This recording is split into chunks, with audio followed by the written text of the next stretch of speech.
Hormuz প্রণালী দিয়ে জ্বালানি সরবরাহ একেবারেই স্থবির হয়ে পড়েছে। জলপথটি আনুষ্ঠানিকভাবে বন্ধ হয়নি। তবে রবিবার মাত্র ২৮ লাখ ব্যারেল তেল নিয়ে হরমুজ অতিক্রম করেছে ৩টি জাহাজ। সোমবার তা কমে দাঁড়ায় একটিতে। আগে প্রতিদিন প্রায় ২ কোটি ব্যারেল তেল সরবরাহ হলেও গত ৪ দিনে তা ৮৬% কমে গেছে।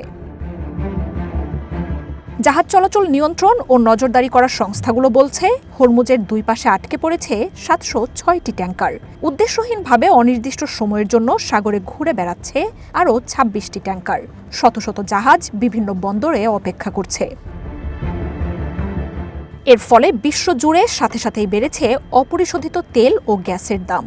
বিশেষ করে সৌদির আরামকোতে হামলা ও কাতারে এলএনজি প্লান্ট বন্ধের জেরে ইউরোপে এক লাফে গ্যাসের দাম বেড়েছে ৪০% বেশি। আরও সময় গড়ালে দুই পাশে অপেক্ষার এই সারি আরও দীর্ঘ হতে পারে। ভেঙে পড়বে পুরো সরবরাহ ব্যবস্থাই। হরমুজে চলাচলকারী জাহাজগুলোর ইন্স্যুরেন্স, প্রিমিয়াম খরচও বাড়ছে পাল্লা দিয়ে। অচলাবস্থা কয়েক সপ্তাহ স্থায়ী হলে এর পরিণতি হবে ভয়াবহ। এরই মধ্যে ইউরোপ ও এশিয়ার দেশগুলো বিকল্প হিসেবে আমেরিকা, পশ্চিম আফ্রিকা, ব্রাজিল, রাশিয়ার কাছ থেকে তেল আমদানির চেষ্টায় নেমেছে। তবে উপসাগরীয় দেশগুলোর রপ্তানি বন্ধে সবচেয়ে বড় ঝুঁকির মুখে পড়বে চায়না, ভারতের মতো দেশগুলো। এনডিটিভি জানিয়েছে, এরই মধ্যে নরেন্দ্র মোদীর সরকার জরুরি বিভিন্ন পদক্ষেপ নিয়ে আলোচনায় বসেছে। অভ্যন্তরীণ চাহিদা ঠিক রাখতে পেট্রোল ও ডিজেল রপ্তানি সীমিত করার কথাও উঠে আসছে। এছাড়াও আমেরিকার নিষেধাজ্ঞার শঙ্কার মধ্যেও রাশিয়ার তেল আমদানি বাড়ানোর কথাও বিবেচনা করছে Bharat. The actual sourcing is done by oil companies. এই পরিস্থিতি চলতে থাকলে এলএনজি রেশনিং শুরু করতে পারে দেশটি, অর্থাৎ গ্রাহকদের সরবরাহ সীমিত করার ব্যবস্থা নেওয়া হতে পারে। সরকার জানিয়েছে, পরিস্থিতি গভীরভাবে পর্যবেক্ষণ করছে তারা।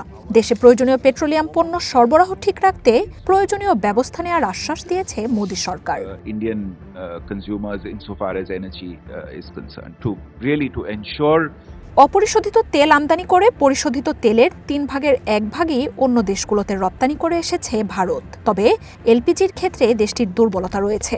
চাহিদার ৮০ থেকে ৮৫% জন্যই আমদানির ওপর নির্ভরশীল দিল্লি, যার বেশিরভাগই আসে হরমুজ হয়ে। বর্তমানে দেশটির হাতে ২ সপ্তাহের এলপিজি মজুদ আছে। ১৭-১৮ দিনের তেল আর এলএনজি চলবে ১০ থেকে ১২ দিন। তাই পরিস্থিতি স্বাভাবিক না হলে দেখা দিতে পারে বিপর্যয়। এরই মধ্যে ভারতের কোম্পানিগুলো শিল্প খাতে প্রাকৃতিক গ্যাসের সরবরাহ কমিয়ে আনার কথা জানিয়েছে, যা আগের তুলনায় অন্তত ১০ থেকে ৩০% কমে গেছে।